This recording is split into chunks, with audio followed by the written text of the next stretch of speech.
తెలంగాణకు సంబంధించి సోనియా గాంధీ ఆ రోజున తెగించబట్టినే కాంగ్రెస్ పార్టీ ఆంధ్రాలో దెబ్బతింటుందని తెలిసినా తెలంగాణలో సాధించవచ్చు. అప్పటికి 2 సార్లు కాంగ్రెస్ పార్టీ అధికారంలోకి రావడం వల్ల ప్రజల్లో వ్యతిరేకత ఎక్కువైపోయింది. ఆ వ్యతిరేకతని కవర్ చేయడం సాధ్యం కాదు కాబట్టి కనీసం 2 ప్రాంతాల్లో ఒక ప్రాంతపు ప్రజల విశ్వాసాన్నన్నా పొందాలంటే ఇంకొక ప్రాంత ప్రజల్ని అవమానిస్తే, వేధిస్తే, వాళ్ళని దొంగల్ని చేస్తే సాధ్యమవుతుందని భావించి ఆంధ్ర వాళ్ళు దోపిడీదారులు అన్నటువంటి నినాదాన్ని తెలంగాణ కాంగ్రెస్ వాళ్ళు హైలైట్ చేస్తే అవునంటూ డూడు బసవన్నల్లాగా తలకాయ ఊపినటువంటి ఆంధ్ర నాయకుల పుణ్యం అని ఓవరాల్గా రాష్ట్ర విభజన జరిగింది. వాస్తవంగా అయితే తెలంగాణ వాళ్ళు ఆవిడ నెత్తిన పెట్టుకోవాలి. ఎందుకని?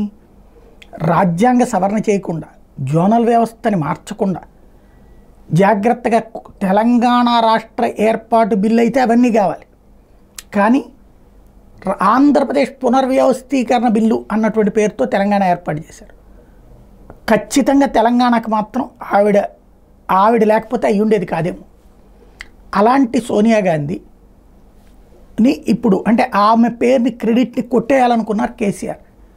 తెలంగాణ బాపుగా ఆ సోనియాని కూడా తల వంచేలా చేసి సాధించిన వ్యక్తిగా తెలంగాణ బాపుగా పేరు సంపాదించుకోవాలనుకుంటే తొలిసారి అవకాశాన్ని అందిపుచ్చుకున్నటువంటి రేవంత్ రెడ్డి ఆమెని దేవతగా, తెలంగాణ మాతగా చూపించే ప్రయత్నంలో భాగంగా తెలంగాణ ఆవిర్భావ దినోత్సవం ఆమెను గెస్ట్గా పిలిచారు.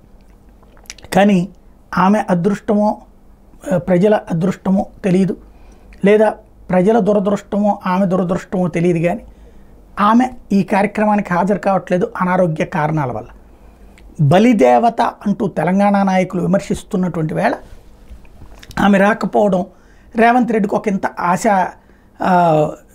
సన్నగిల్లినట్టే.